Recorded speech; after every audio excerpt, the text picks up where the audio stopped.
Egypt, as shown on this map, is located in North Africa. The River Nile, depicted in blue to the country's south, is another prominent natural attraction. However, as you can see in the brown, some of the most iconic pyramid relics can be found along the river's length. You can call Egypt the country of the pyramids because of these relics from the past.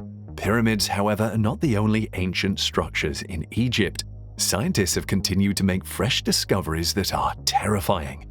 What have scientists and archaeologists discovered in Egypt that has them terrified and perplexed? How much of Egypt's old civilizations are frightening? Egypt is one of the world's most ancient civilizations. Today, researchers are still poring over many monuments and records it left behind. While this has been happening, scientists have been unable to make sense of everything they have found. As you'll see in a moment, certain findings aren't just puzzling, they're frightening. The subterranean chamber in Giza's pyramid is one such discovery that continues to perplex archaeologists. The pyramids of Egypt are among the most impressive man-made monuments ever built.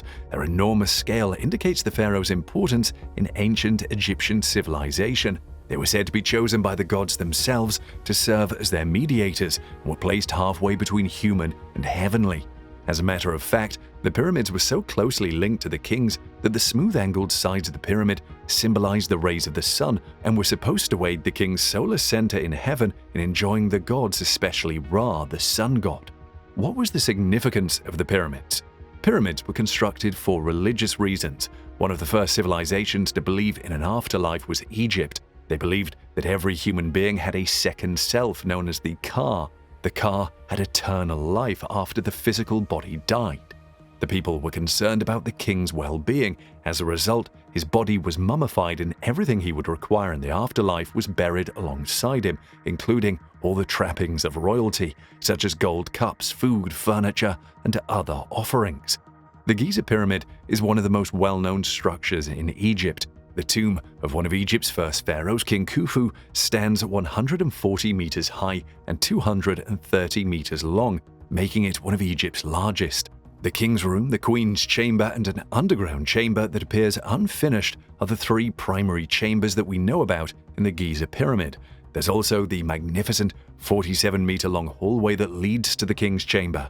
Scientists went out to examine the pyramid's internal structure to see if any previously unknown chambers, cavities, holes, passageways, or other structures have yet to be identified. They utilized a technique known as cosmic, and the results left them with more problems than answers. Certain sections were noticeably vacant, as well as what should have been solid rocks. They found a large void with a diameter of 30 to 40 meters. Researchers were baffled by the purpose of the hidden compartment. One of the factors that drew experts' attention was the fact that the Giza Pyramid is virtually empty of the items that people were commonly buried with. They couldn't seem to touch the vast void, so whatever it previously held must have been mysterious. That isn't all that scientists have discovered in ancient Egypt. The following one is not for the faint of heart. What about some spooky mummy juice? During the construction of an apartment building in the famous Mediterranean port, experts discovered a 16-foot deep black granite tomb. The almost 2,000-year-old burial chamber rapidly became an internet hit. It was only after horrifying visions of 3 floating bones in the murky soup that villagers began to spread the story that the mummy's juice had medicinal or mystical properties. Others were alarmed by its unusual hue, believing it to be an indication of the existence of a metal like mercury. Although it was feared that cracking open the massive black granite tomb would release an ancient curse, it was done anyhow. Many others speculated that it might have held the remains of Alexander the Great, the city's founder, even though it was swiftly scuttled by Dr. Mustaf's general secretary at the Supreme Council of Antiquities. According to Egypt's Ministry of Antiquities, the bones may have belonged to a priest, but the discovery of suspected arrow damage to one of the skulls indicates that the bones definitely belong to military personnel. What exactly was this mummy juice? Is there any truth to the belief that it had supernatural connotations?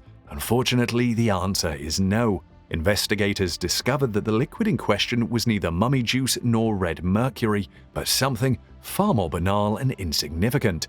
Sewage water turned out to be the mummy juice. Inside, the skeletons were partially dissolved. A minor breach in the tomb allowed sewage water from a neighboring building to seep in. But what about the omens that accompany the unmasking of long-dead bodies? It's possible that the legends were false or that this specific coffin was curse-free, because the individual who was the first to put his head in the casket when it was opened appears to have been fine. Now, you may assume that's the end of the shocking revelations from Egypt, but you'd be mistaken. Archaeologists excavating a palace in Egypt's ancient city of Avaris made a disturbing discovery while working on the project.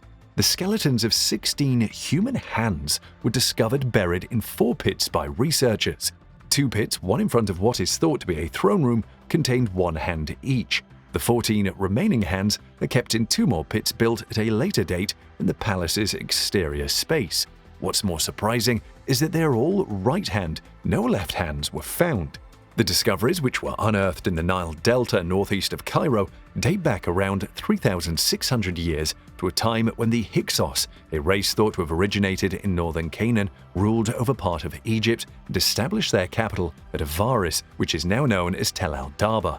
The place was being utilized by one of the Hyksos rulers, King Kayan, during the time the hands were buried. These hands may be the first concrete evidence of an ancient Egyptian practice in which a soldier would swap an enemy's cut-off right hand in return for money, as documented in Egyptian text and art. Not only would cutting off an enemy's right hand have made counting victims easier, but it would have served the symbolic function of taking away that enemy's might. You rob him of all of his authority forever. Whether they belonged to Egyptians or those the Hyksos were battling in the Levant, it is not known. Both the Hyksos and the Egyptians practiced cutting off an enemy's right hand.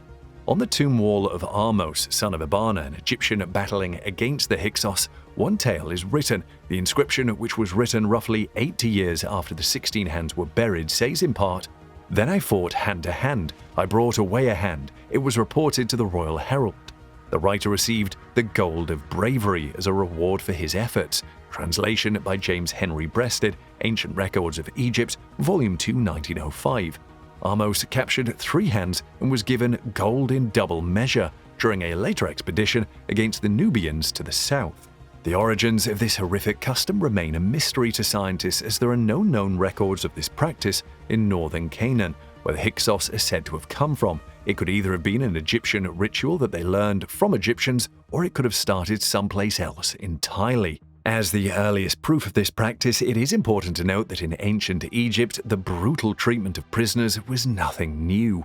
A 5,000-year-old artifact, the Nama palette, depicts slaughtered prisoners and a pharaoh poised to stomp on the head of a man on his knees at the time of ancient Egypt's unification. Another disturbing discovery is a 4,000-year-old funerary temple uncovered in Egypt, which included a treasure trove of ancient artifacts, including coffins containing mummies. The huge burial grounds are located in the ancient Egyptian city Memphis. More than a dozen pyramids may be found within the UNESCO World Heritage Site, including Egypt's oldest, the Pyramid of Djoser.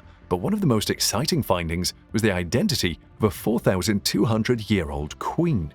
Archaeologists unearthed her grave near the pyramid of King Teti, who ruled Egypt during the Age of the Pyramids between the years 2680 and 2180 BC.